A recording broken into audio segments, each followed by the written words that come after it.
And that is why today I am announcing this government will make a new free of charge digital ID mandatory for the right to work by the end of this Parliament. Let me spell that out. You will not be able to work in the United Kingdom if you do not have digital ID. It's as simple as that. Because decent, pragmatic, fair-minded people, they want us to tackle the issues that they see around them. And of course, the truth is, we won't solve our problems if we don't also take on the root causes, looking upstream to tackle poverty, conflict. And that is why today I am announcing this government will make a new free of charge digital ID mandatory for the right to work by the end of this Parliament. Let me spell that out. You will not be able to work in the United Kingdom if you do not have digital ID. It's as simple as that. Because decent, pragmatic, fair-minded people, they want us to tackle the issues that they see around them. And of course, the truth is, we won't solve our problems if we don't also take on the root causes, looking upstream to tackle poverty, conflict.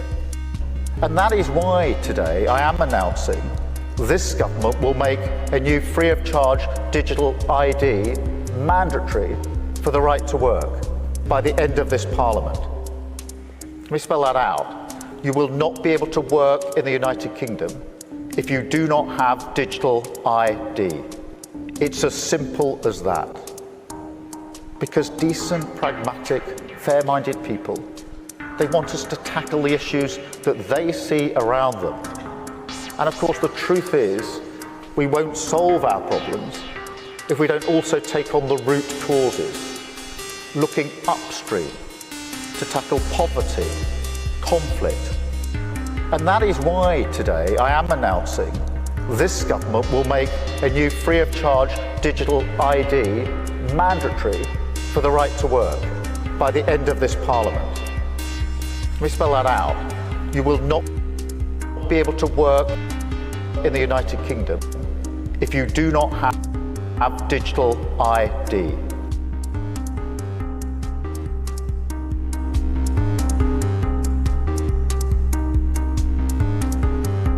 Global progress on digital identity has accelerated in recent years, driven by the need for secure, efficient, and inclusive systems for authentication and access to services. Digital identity refers to the digital representation of an individual's identity, encompassing attributes like biometrics, personal data, and credentials, used to verify identity online or in person. The concept of self-sovereign identity, SSI, emphasizes user control over personal data, allowing individuals to own, manage, and share their identity information without relying on centralized authorities. Below is an overview of global progress and the state of self-sovereign identity as of September 2025. Global progress on digital identity. Government-led digital identity systems. India, Aadhaar, the world's largest biometric digital identity program, covers over 1.3 billion people. It links European Union, the EU's eIDAS 2.0 framework, updated in 2020. Singapore, the SingPass system integrates digital identity with African nations. Countries like Kenya, Nigeria, and Ethiopia are rolling out national ID systems. Estonia, a pioneer in e-governance, Estonia's digital ID system. Private sector and decentralized initiatives. Blockchain-based solutions, decentralized identity platforms like Uphold, Civic, and the Sovereign Foundation leverage blockchain for SSI, allowing users to store credentials in digital wallets and share them selectively. These are gaining traction in sectors like finance and supply chain management. Big tech, companies like Apple, Google, and Microsoft are integrating digital IDs into mobile devices. Apple's iOS 15 Plus supports digital driver's licenses in some US states, stored in encrypted wallets. These align partially with SSI principles but are tied to proprietary ecosystems. Consortia, the Decentralized Identity Foundation, DEFI, and World Wide Web Consortium, W3C, are standardizing protocols like decentralized identifiers, DIDs, and verifiable credentials, VCS, enabling interoperable, user-controlled identities across platforms. Global standards and interoperability. The W3C SDID and VC standards are becoming foundational for SSI, enabling portable, cryptographically secure credentials. The Open Identity Exchange, OIX, and Trust over IP Foundation are fostering frameworks for trusted digital identity ecosystems, balancing user control with institutional trust. ISO/IEC standards, example ISO 18013-5 for mobile driving licenses, are harmonizing digital identity formats globally. Inclusion and access. Digital identity is critical for financial inclusion, especially in developing nations. Program, UNRWA and other organizations are using digital IDs to provide refugees with access to services, often integrating biometrics and blockchain for portability. How self-sovereign are digital identities? Self-sovereign identity, SSI, is defined by principles like user control, privacy, portability, and interoperability. However, the degree of self-sovereignty varies across implementations. Current state of SSI. Limited true SSI. Most digital identity systems, even advanced ones like Aadhaar or EIDAS, are not fully self-sovereign.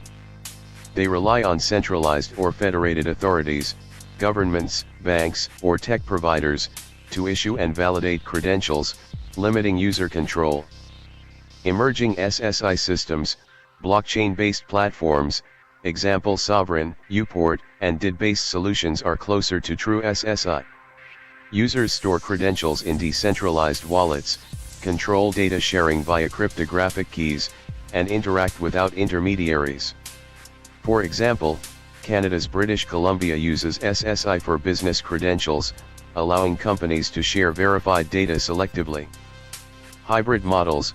Many systems blend SSI principles with centralized oversight. The EU's digital wallet allows user-controlled data sharing but operates within a regulated framework. Similarly, Apple's digital IDs give users control over what data is shared, example age without full identity, but are tied to Apple's ecosystem. Challenges to full SSI. Technical barriers. SSI requires robust infrastructure, example blockchain networks, secure wallets, which is costly and complex. Scalability and user-friendly interfaces remain hurdles. Regulatory constraints. Governments prioritize security and compliance, often mandating centralized control to prevent fraud or terrorism. This conflicts with SSI's decentralized ethos. Adoption gaps. SSI relies on widespread acceptance of DIDs and VCS, but many organizations still prefer legacy systems. Interoperability between SSI and traditional IDs is a work in progress. Digital divide. In regions with low internet or smartphone penetration, SSI solutions are impractical, forcing reliance on centralized systems. Privacy risks. Even in SSI, improper implementation, example weak encryption or metadata leakage, can compromise user control. Future of SSI. By 2030, analysts predict 20 to 30% of digital identity systems globally will incorporate SSI principles, driven by demand for privacy and data sovereignty. The EU's EIDAS 2.0 and pilots in Canada, Japan, and Australia signal growing adoption. Advances in zero-knowledge proofs, ZKPs, will enhance SSI by allowing users to prove attributes, example over 18, without revealing sensitive data. Decentralized networks like Ethereum, Hyperledger Indy, or Polkadot are scaling to support SSI at a global level, though governance models, example who verifies credentials, remain debated. Public awareness of data privacy, post-Cambridge Analytica, GDPR, is pushing demand for SSI. but mainstream adoption requires simpler tools and broader institutional buy-in. Conclusion: global digital identity systems are advancing rapidly, with widespread adoption in government, finance, and healthcare. However, true self-sovereign identity remains nascent. While SSI pilots and standards like DIDS and VCS are gaining traction, most systems are centralized or hybrid due to regulatory, technical, and accessibility constraints. Over the next decade, SSI adoption will grow, driven by privacy demands and technological advancements, but achieving full self-sovereignty will require overcoming significant hurdles in infrastructure, trust, and global coordination. For now, digital identities are only partially self-sovereign, with user control varying by region and implementation. So, my question is this what it's all about? Is this the big elephant in the room? Is it about how sovereign these digital identities are going to be? And is this the real battle that's going on? Something to think about. Something to talk about. Twitter sleuths, get to work. Decentralized research. There's nothing like it, guys. Stay busy out there. MrConectr.